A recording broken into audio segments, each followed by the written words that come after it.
రాష్ట్రంలో జరగనటువంటి కార్యక్రమం, సంక్షేమ కార్యక్రమం తల్లికి వందనం. గతంలో ఎంతమంది పిల్లలు ఉంటే అంతమందికి ఇస్తామని చెప్పి తల్లికి వందనం గత ప్రభుత్వం మోసం చేసి ఒక బిడ్డకే ఇచ్చారు.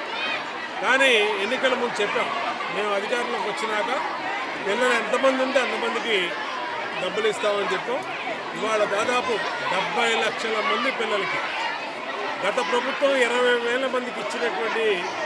లక్షల మందికి ఇచ్చినటువంటి అమ్మఒడి ఈరోజు తెలుగుదేశం ప్రభుత్వంలో 70 లక్షల మందికి 10,000 కోట్ల రూపాయలు ప్రజల ఖాతాల్లో వేసి ఇవాళ చదువుకునే పిల్లలకు అండగా ఉండటం వల్ల మా మహిళా సోదరీమణులందరూ కూడా సంతోషం వ్యక్తం చేస్తూ ఉన్నారు.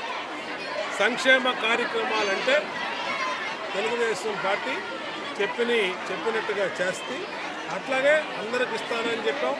ఇద్దరుంటే ఇద్దరికి ఇచ్చాం, ముగ్గురుంటే ముగ్గురు, నలుగురుంటే నలుగురికి ఇచ్చి ఇవాళ కుటుంబాలకు అండగా ఉండటం వల్ల సంతోషం వ్యక్తం చేస్తూ ఉంది.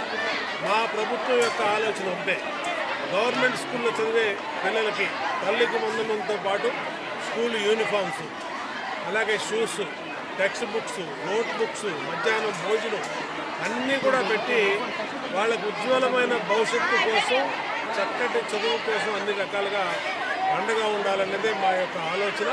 దానికే వాళ్ళ గవర్నమెంట్ స్కూల్లో ఏకటిపి స్కూల్లో 593 మార్కులు 10th క్లాస్లో వచ్చినాయి. అంటే వాళ్ళ గవర్నమెంట్ స్కూల్స్ యొక్క ప్రతిభ, గవర్నమెంట్ స్కూల్స్ యొక్క కెపాసిటీ ఏంటనేది అర్థమవుతుంది.